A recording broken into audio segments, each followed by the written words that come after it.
Good day, YouTube. Mr. Darby here. I believe this is part 6 of my 65 Dodge Coronet build. In this video, I'm not going to show you what I have, or show you the process of doing things. I'm just going to show you what I've done and maybe explain a little bit of it.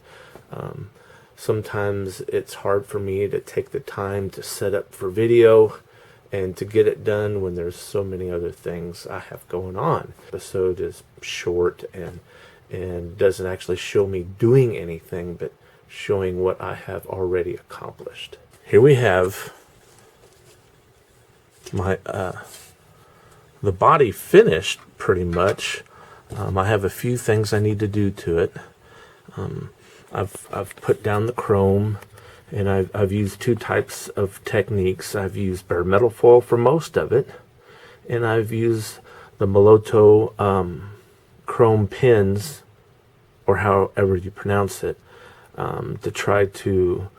I just find the pins are easier on some things, but because it wears so easily, that I have better luck using bare metal foil for, you know, the trimming here and wherever you tend to touch it.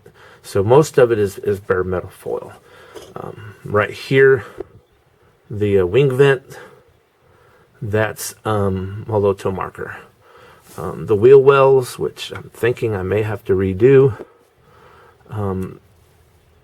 those are Moloto marker, but I think it's too thin. It's hard to see it on the I cut away there just for a second because I think the reflection off the mirror was making it hard.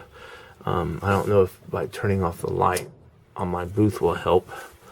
I think it does a little bit. But the rocker panels and things are bare metal foil. The decals I put on before I clear coated, and then, you know, I just clear coated over the decals. The air intake vents for the heater and all that, before I clear coated it, I just did a wash using the Tamiya black wash. The grill is the same thing. It's Tamiya black wash. It's, I don't know, I might have to try to work on it some more. It looks better in person, but on this video it seems to be just blared out. Now, a question I have for everyone is, you know, I don't mean this to be an all-out kit, just a basic build, but I really don't like the idea of the headlights being chrome. I have an extensive parts box, and I'm seriously considering drilling out the headlights and putting in plastic lenses. I think that would be interesting. I see now that I forgot to do something here. You can see where I put the Dodge symbol is Moloto marker, but on this side I forgot.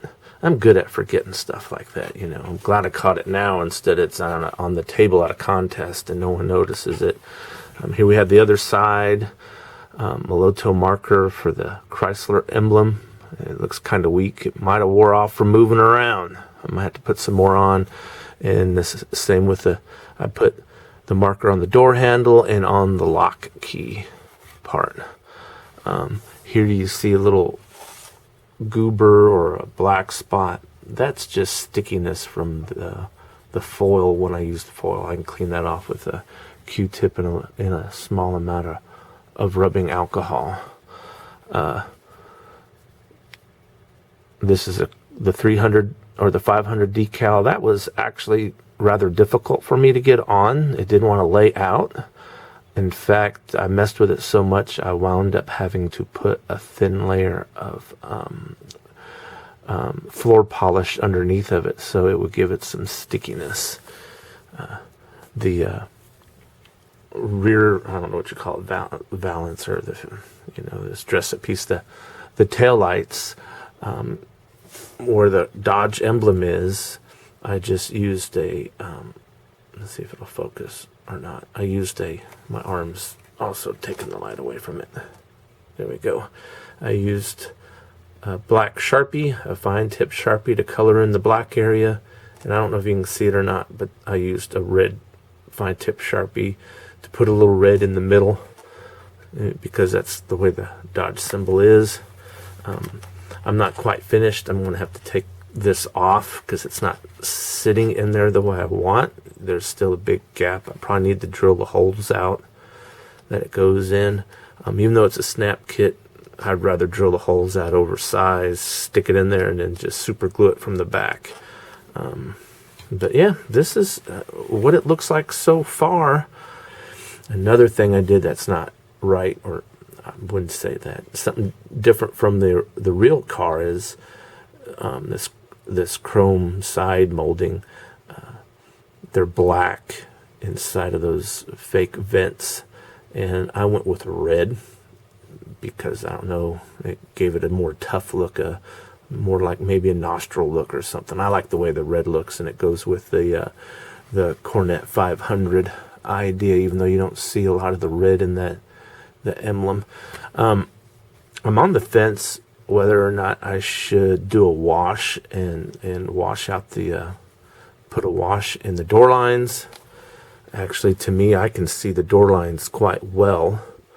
I think a lot of the blue shows through, which sort of complements it. I may just stick with what I have and not try to make them pop out more, just leave them that way.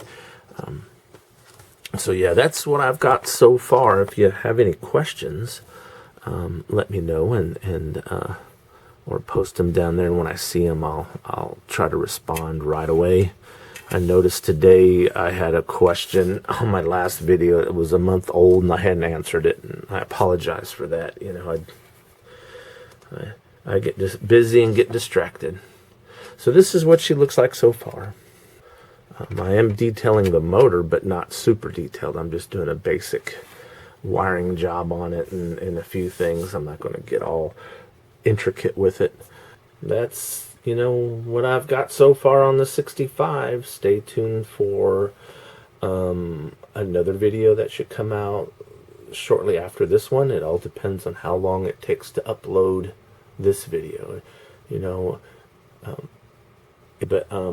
I have another video I'm working on that has nothing to do with this Coronet build. And then also tomorrow, hopefully, I'll have time to do another video on the interior in my plans. And, you know, later on the engine build.